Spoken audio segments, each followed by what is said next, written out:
2025 ini tidak akan mudah. Karena dari awalnya sendiri sudah ada tendensi menurun pertumbuhan globalnya, ditambah dengan kemungkinan policy yang proteksionis dari Amerika Serikat, ditambah dengan tentunya rivalry atau persaingan nama Amerika dengan China, ditambah juga dengan beberapa insiden yang geopolitik. Barangkali itu yang membuat atau dirangkum sebagai kesimpulan 2025 ini akan sangat menantang, ya. Sehingga wajar kalau ada yang mengatakan, wah ini benar-benar gelap nih, karena belum kelihatan di mana sinar terangnya yang bisa muncul, karena belum ada memang.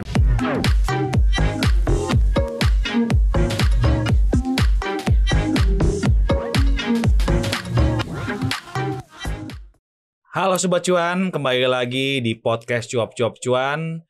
Kali ini kita ada di segmen Koneksi Konten Ekonomi Seksi. Masih bersama saya Wahyu Daniel atau dipanggil WD, pemimpin redaksi CNBC Indonesia. Saya sudah ditemani oleh redaktur pelaksana makroekonomi dan moneter Michael Jeffriando yang selalu setia menemani di podcast Cuap-Cuap Cuan ini. Kali ini kita sudah kedatangan tamu yang tidak asing di dunia ekonomi, yang sudah malang melintang di dunia ekonomi Indonesia, pernah menjadi Menteri Keuangan, pernah menjadi apalagi Kepala Bappenas ya, Mak? Wakil Menteri Keuangan juga pernah. Betul, Menristek. Dan sekarang beliau adalah penasehat ekonomi dan pembangunan nasional Presiden Prabowo Subianto. Jadi masih baru banget nih, kita perkenalkan langsung Pak Bambang Brojonegoro. Halo Pak, apa kabar Pak? Alhamdulillah sehat. Makasih ya Pak sudah hadir Pak. Ya. Tanpa banyak basa-basi nih Pak, saya langsung tanya Pak. Banyak yang bilang kondisi ekonomi berat, kondisi global gelap ya Mike. Bu Sri Mulyani ngomong kayak gitu, bukan gelap sih, dia pikir menantang dan sangat challenging.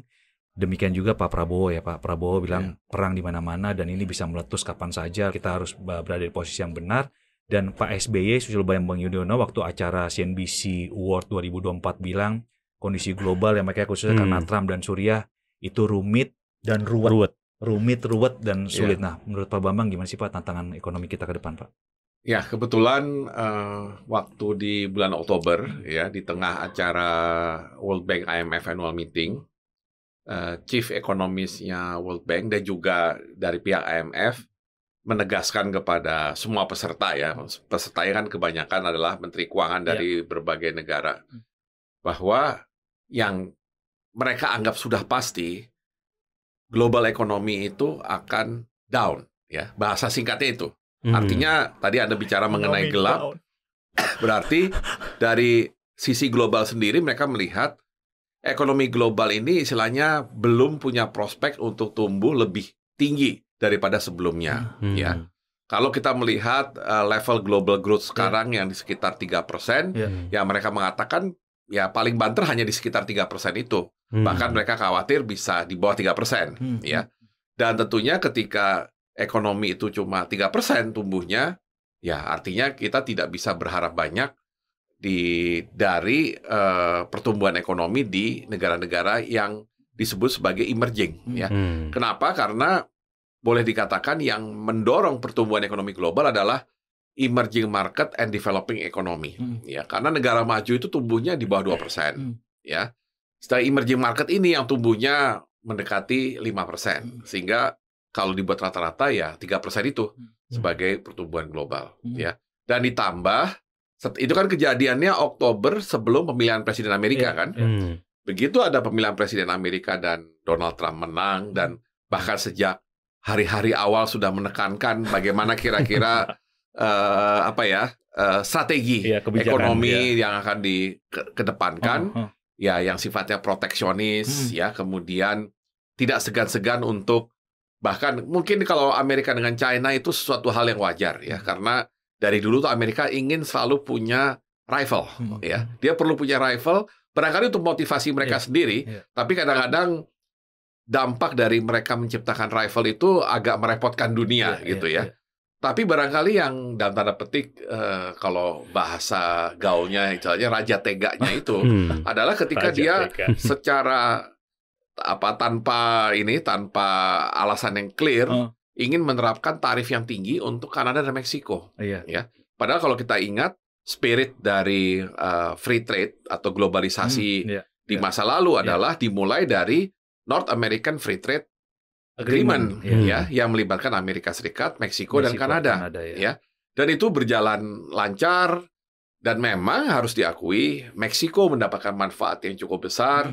Nomor 2-nya mungkin Kanadanya dan Amerika mungkin merasa kok kita yang menginisiasi kok orang lain yang untung. Nah, itu yang barangkali di-amplify oleh Trump dengan semangat seperti itu. Nah, itulah yang barangkali membuat banyak orang beranggapan 2025 ini tidak akan mudah.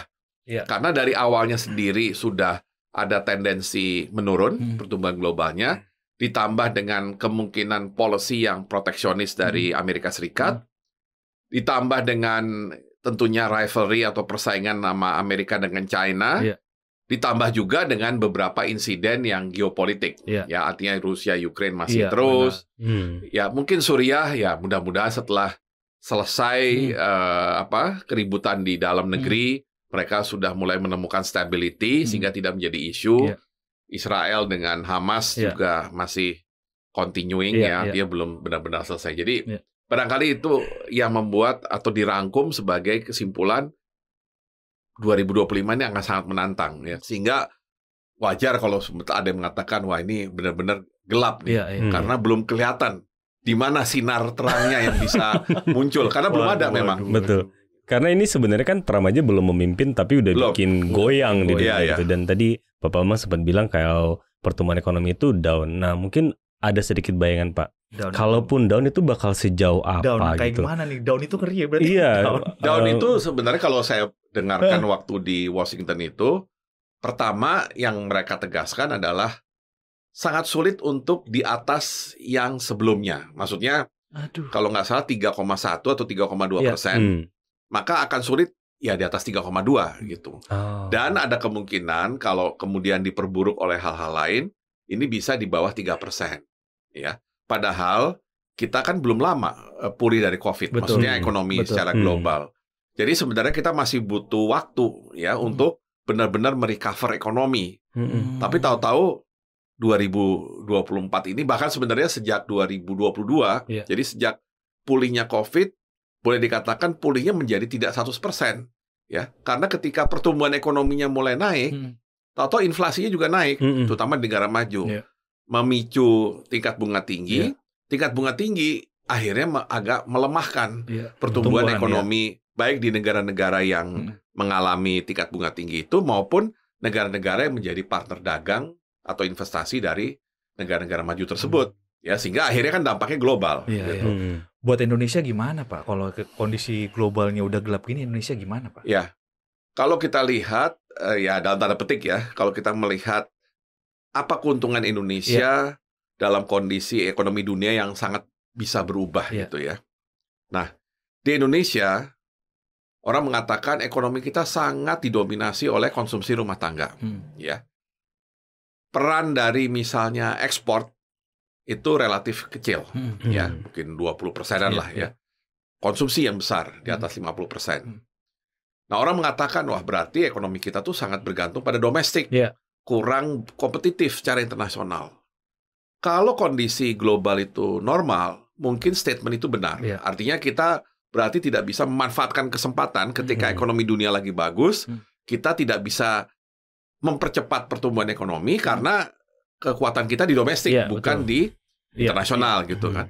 Tetapi dalam kondisi yang gelap ini, tanpa mengatakan bahwa kita itu untung ya, tapi ada semacam buffer, yaitu bahwa justru ketergantungan kita kepada konsumsi rumah tangga domestik itu bisa menjadi buffer ketika kondisi global sedang melemah gitu. Kenapa? Karena kalau kondisi global melemah kan pasar ekspor kita juga terbatas. Permintaannya harga turun, komoditas pasti turun atau rendah.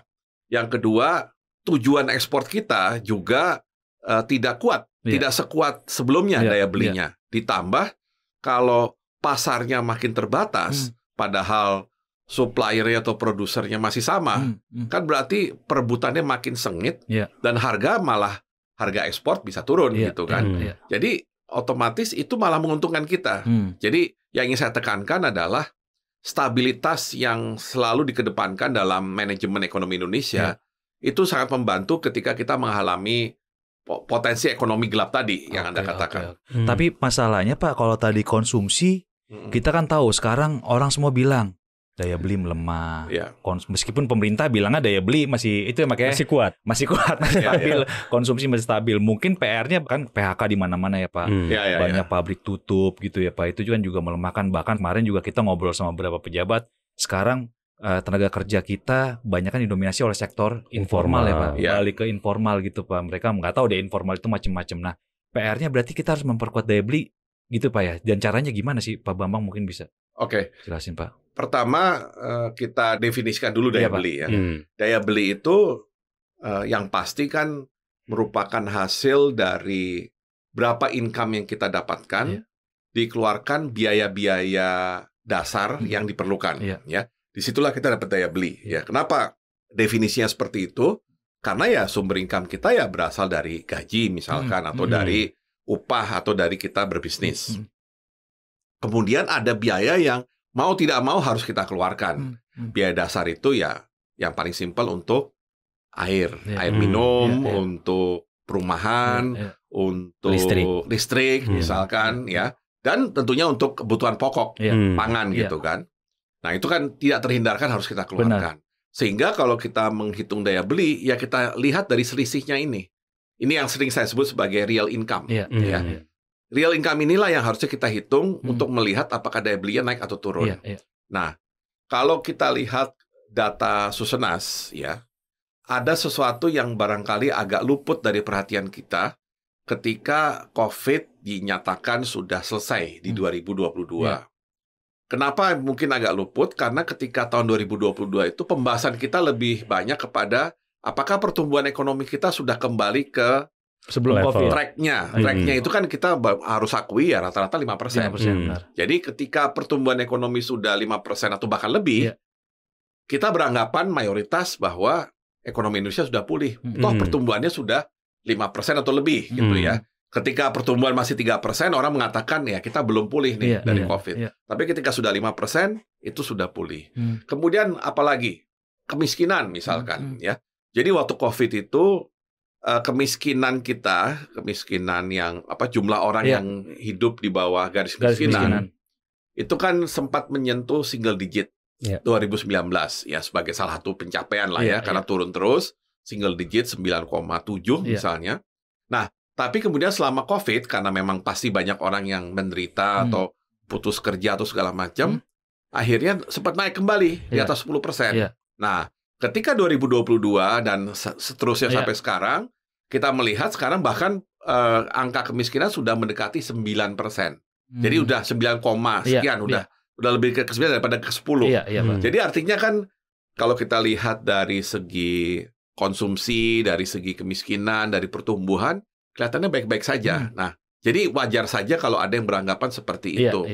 Tapi barangkali satu data yang agak terlewat oleh kita adalah jumlah kelas menengah. Jadi tahun 2019, kalau kita memakai hitungan Susenas 2019, jumlah kelas menengah di Indonesia itu 21%. Ya, 21% dari total. Ya. Tahun 2023, jadi setelah COVID, ternyata turun jadi 17%. Ya. Nah, kemana yang katakan kalau kita pakai persentase gampangnya yang 4% itu? Ya pasti mereka turun kelas. Ya, bukan naik kan kelas bisa saja naik. Ya, betul sekali. Argumen Anda kan, loh, kalau hilang itu kan bisa kemungkinan bisa naik atau turun. Tapi memang ini kebanyakan itu turun.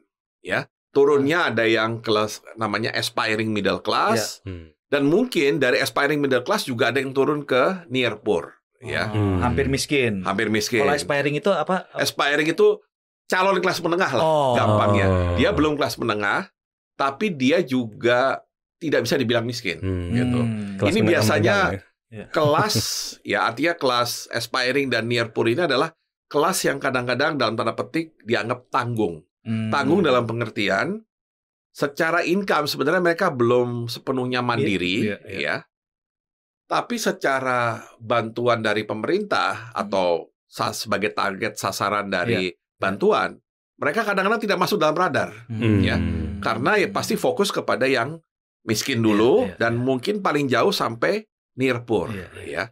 Nah, sehingga kombinasi itulah dari menurunnya kelas menengah dan masih kuat, masih tingginya aspiring middle class dan near poor yang mengindikasikan ada kemungkinannya pelemahan konsumsi. Dan pelemahan daya beli atau pelemahan konsumsi kan ketika ada daya beli kita melakukan konsumsi kan, kalau kita punya daya beli kan. Nah, kalau daya beli kita melemah, otomatis konsumsinya juga melemah. Nah, sebenarnya terlihat dari kalau kita fokus ke data 2024 kan sudah keluar pertumbuhan ekonomi berdasarkan pengeluaran untuk triwulan 1, 2, 3. Betul. Nah, kalau kita perhatikan first half semester pertama itu kelihatannya bagus. Karena pertumbuhan ekonomi di atas 5%. Ya.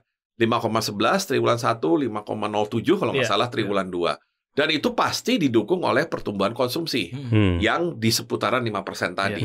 Tapi kemudian kita berhadapan dengan kenyataan di triwulan 3. Ya, ketika pertumbuhan ekonominya di bawah 5%. 4,95 dan otomatis pertumbuhan konsumsinya 4,9. Artinya ya dekat tapi di bawahnya gitu. Nah, kenapa terjadi seperti itu? Jadi meskipun memang daya beli mulai kelihatan melemah ya, tapi di dalam khususnya tahun 2024 tertolong oleh adanya beberapa event yang kebetulan memang berlangsung di 2024. Ada yang memang secara rutin berlangsung dalam hal ini bulan puasa dan Lebaran, ya. Ada yang sifatnya ya seasonal, ya cuma 5 tahun sekali.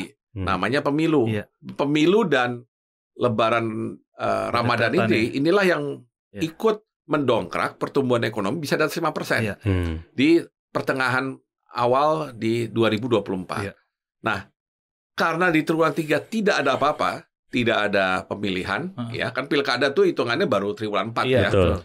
Meskipun barangkali kampanyenya sudah dimulai, kemudian tidak ada tentunya hari raya keagamaan atau libur panjang ya kecuali libur Juni-Juli libur anak sekolah, maka terlihat ekonomi kita melemah. Jadi sebenarnya kalau saya melihat turunnya pertumbuhan ekonomi dan pertumbuhan konsumsi dari di atas 5 menjadi di bawah 5 itu sebenarnya tanda yang clear. Bahwa ada potensi pelemahan daya beli. Karena ekonomi kita masih bergantung pada konsumsi, dan karena kondisi dunia sedang tidak bagus, ekspor pun memang nggak bisa diharapkan. Kan? Dan itu terlihat dari trade balance kita, neraca perdagangan kita yang meskipun masih surplus, cenderung mengecil. Jadi otomatis karena ekonomi kita bergantung pada konsumsi dan pertumbuhan ekonominya turun, sebenarnya ya tanpa harus mengurai data lebih dalam lagi, kita bisa mengambil kesimpulan bahwa ada pelemahan daya beli. Nah, itu sebenarnya yang memang harus segera disikapi. Karena menjelang, paling nggak untuk tahun ini, untuk triwulan 4, memang kita tertolong satu dengan pilkada. Ya. Kedua, ada Nataru, ya, Natal dan Tahun Baru. Nah, barangkali itu menolong, tapi kan tentu kita tidak bisa berharap itu akan terjadi lagi di triwulan 1. Di 2025. Ya. Nah, itu yang tentunya apalagi Pak Prabowo ini kan baru memerintah. Ya baru sebentar lah ya.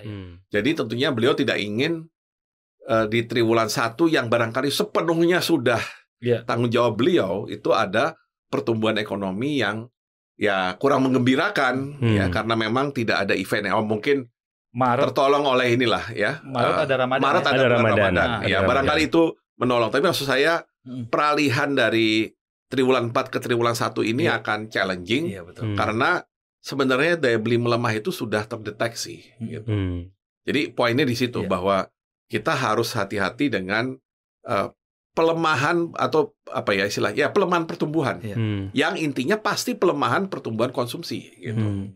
Jadi ini agak berbeda ya dari yang disampaikan pemerintah gitu. Karena kalau ngukurnya dilihat dari konsumsi rumah tangga itu yang real sebenarnya Pak. Tapi kalau dibedah lebih jauh Pak, sebenarnya daya beli ini problemnya karena income yang nggak sesuai atau emang harga-harga barang yang sekarang jauh lebih mahal gitu dibanding sebelumnya. Kalau saya perhatikan dari sejak tahun 2022 tadi, sejak COVID, memang itu ya pasti kombinasi dua-duanya. Di sisi income-nya, ya tentunya kita juga harus memperhatikan kenapa ada kelas menengah yang turun tadi. Karena itu memang istilahnya ada beberapa contoh nyata bagaimana misalnya keluarga yang tadinya kelas menengah itu jatuh ke kelas yang lebih bawah karena memang kehilangan pekerjaan atau bisnis yang sudah dibangun itu kemudian ya hilang begitu saja ya. Artinya memang waktu COVID tidak ada bisnis yang bisa dijalankan. Tapi maksudnya ketika COVID-nya kembali kan bukan berarti otomatis ketika bisnisnya ada sebelum COVID, hilang sebelum COVID, sesudah COVID akan muncul lagi gitu. Kenapa? Pasti ada pesaing baru, ya kan? Dan kemudian mungkin selera masyarakat sudah berubah, ya. Dan itu ternyata cukup signifikan terjadi sehingga ada yang kelas menengah memang kehilangan powernya, kehilangan daya belinya tadi. Ya. Jadi itu akan mempengaruhi income, ya. Nah, belum lagi memang banyak yang melakukan perbandingan antar negara, ya dianggapnya upah atau gaji di Indonesia tuh relatif kecil, ya. Sehingga untuk income memang istilahnya ya tidak bisa mengharapkan banyak untuk bisa menciptakan daya beli yang besar kalau income-nya pas-pasan gitu kan. Nah, tapi saya ingin menyoroti lebih justru di sisi pengeluaran tadi, cost-nya tadi. Nah, saya fokus di yang dasar dulu. Yang dasar itu pertama pangan, ya. Nah, pangan itu betul inflasi kita itu secara headline, secara umum selalu terkendali di bawah 3%, kecuali waktu BBM naik di tahun 2023 ya, sempat 5% ya inflasi. Tapi habis itu kan kembali ke 2 atau 3%. Jadi secara umum oke. Cuma kalau kita bedah inflasi kita ada 3 macam kan. Ada inflasi inti yang selalu diperhatikan oleh Bank Indonesia. Kemudian ada inflasi harga pangan bergejolak dan inflasi harga yang diatur pemerintah. Ini yang membuat inflasi seperti 5% waktu tahun 2023. Nah, banyak orang kemudian agak kurang memperhatikan inflasi yang harga pangan bergejolak. Karena meskipun inflasi headline-nya atau umumnya itu di bawah 3 atau 2, rendah lah relatif, inflasi pangan kita sempat tinggi, ya, sempat menyentuh 8%, ya, bahkan sempat hampir 10%, ya. Meskipun belakangan ada deflasi, gitu ya. Nah, ketika inflasi harga pangan itu tinggi, pasti kan penentu inflasi harga pangan bergejolak apa? Harga beras.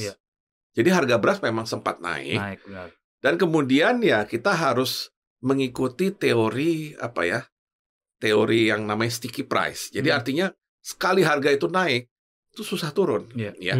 Dia mungkin tidak naik lagi. Jadi dia mungkin ketika naik itulah inflasinya misalnya 8%. Sesudah itu barangkali dia nggak naik lagi atau turun sedikit, disitulah inflasinya 0 atau deflasi gitu. Tapi kan harga tinggi itu sudah terjadi. Jadi stay di level yang tinggi ya Pak ya?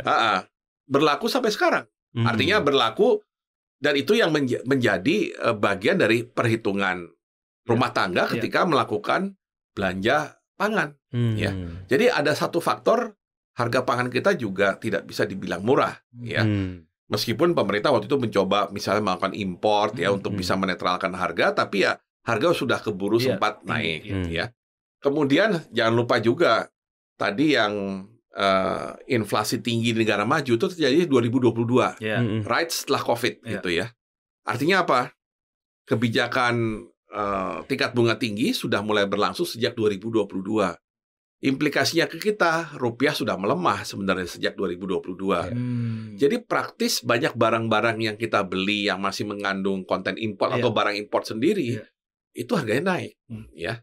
Dan itu kadang-kadang bukan barang yang mewah atau barang yang jarang kita beli. Itu mungkin barang yang menjadi konsumsi kita sehari-hari. Dan itu ikut mempengaruhi kenaikan harga itu sendiri dan ikut mempengaruhi daya beli. Ini saya belum bicara bahkan kalau untuk orang yang hidup di perkotaan, itu memang terutama di Jakarta misalkan, biaya hidup mereka tuh tinggi loh sebenarnya. Ya karena kita tidak punya public transportation yang cukup, ya sehingga orang masih harus menggunakan kendaraan pribadi, apakah 2 roda atau 4 roda. Ya paling nggak kamu harus beli bensin, ya harus beli bensin untuk memastikan itu kita bisa pakai. Kemudian yang kedua air. Ya, ini yang sering saya angkat dan orang kadang-kadang suka nggak mengerti. Kenapa? Ya, kita lupa bahwa air yang kita dapatkan sehari-hari itu kategorinya hanya air bersih.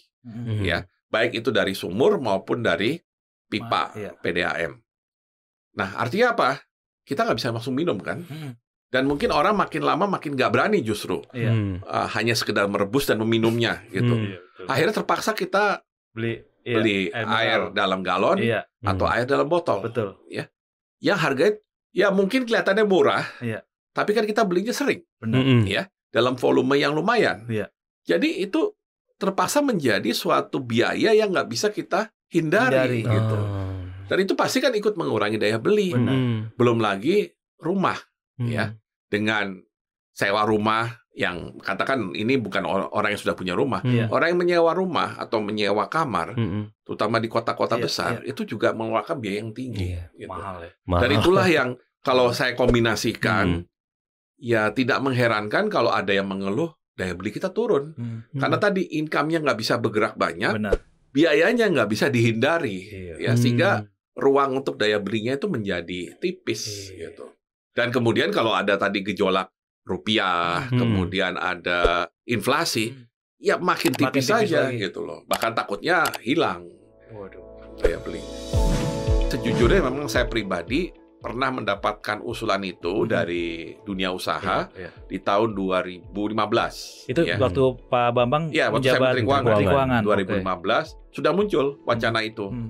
Pak, bagaimana kalau supaya kita bisa bersaing dengan Singapura, mendapatkan investasi lebih besar, Bapak turunin PPh badan gitu, sampai ke level yang kita bersaing dengan Singapura. Ya, pertanyaan saya ke yang mengusulkan, lantas apa sumber penerimaan saya supaya saya bisa menjaga keberlangsungan dari APBN? Bapak naikin aja PPN. Nah, di situ saya langsung bereaksi, oh nggak bisa Pak, kalau PPN naik itu dampaknya ke semua orang, nggak peduli dia orang kaya atau orang miskin. Sobat Cuan, jangan lewatkan lanjutan obrolan seru yang nggak kalah menariknya dari pembahasan kita kali ini. Hanya di channel YouTube Cuap Cuap Cuan.